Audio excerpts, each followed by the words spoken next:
Hi, a Rosie math teacher coming at you from my 4th period accelerated math class with a special shout out to Emma Grace for reminding me to make this video today. Draw lines of fit. It is happening on textbook page 325. Follow me as we learn. When data are collected, the points graphed usually do not form a straight line, but may approximate a linear relationship. Class, as you draw a line through these data points, do you agree that they do follow or are associated with a linear relationship? Yes, they are. A line of fit, which is what we're learning about today, is a line that goes through the center and is very close to most of the data points. It is an estimate that models the relationship between two variables on the scatter plot.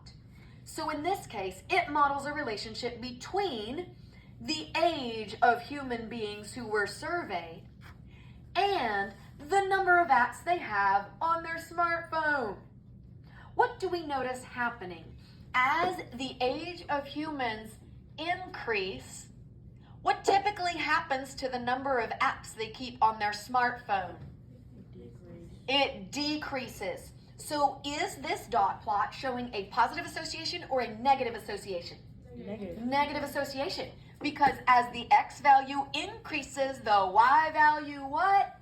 Decreases. No surprise. The older you get, the fewer apps you're worried about. The younger you are, probably the more that you have.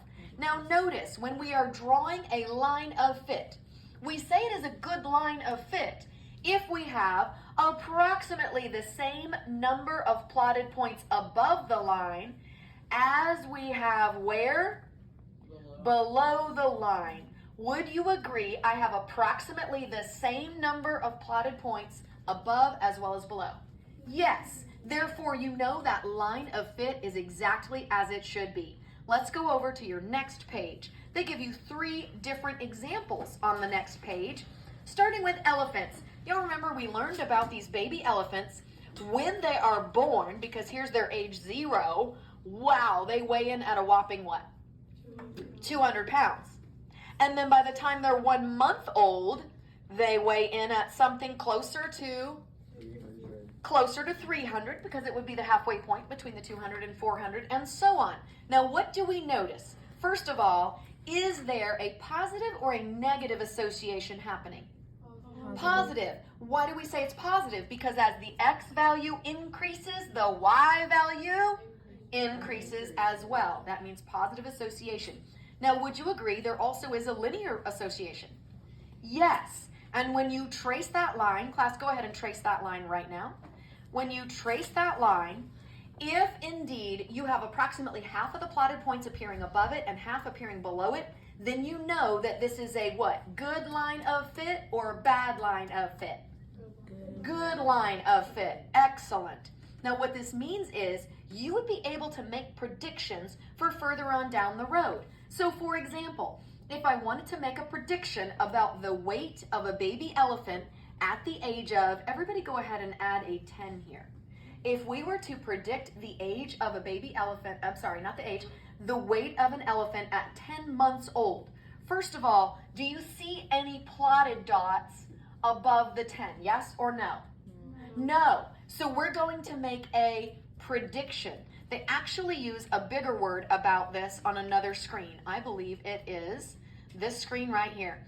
Conjecture. They may ask you on homework tonight to make a what?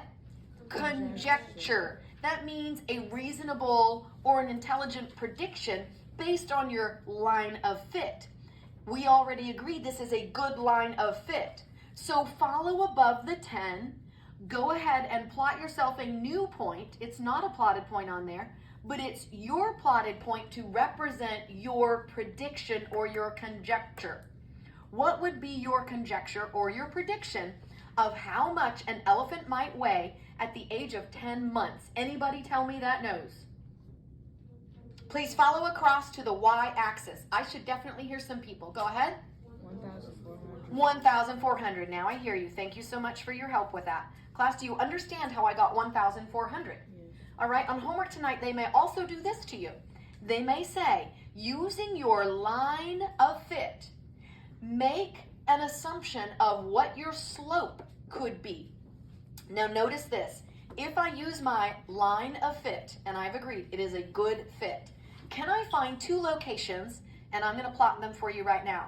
Do you agree these two locations are where the line of fit conveniently goes through an intersection of the grid? Yes? Use that for your, what? Finding slope. Do you guys remember that in order to find slope, that's a value called K, you can do rise over run. Yes? So in this case, let's do rise over run, and don't forget, as you rise, you have to count by what they're counting by over here. What are they counting by?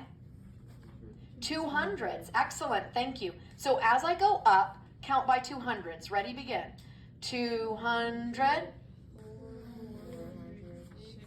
Okay, would you agree the rise in this case is 600? And that was up, so positive 600. And now I've got to run over to my next dot. How many spaces did I go, and what were we counting by? We're counting by ones. So how many did I go? 1? 5 is correct. How many of you agree with 5? Wave at me. Okay, you would use your calculator to do 600 over 5, and that would be your what? Your value of K, otherwise known as slope. All right, I think this will help you in tonight's homework.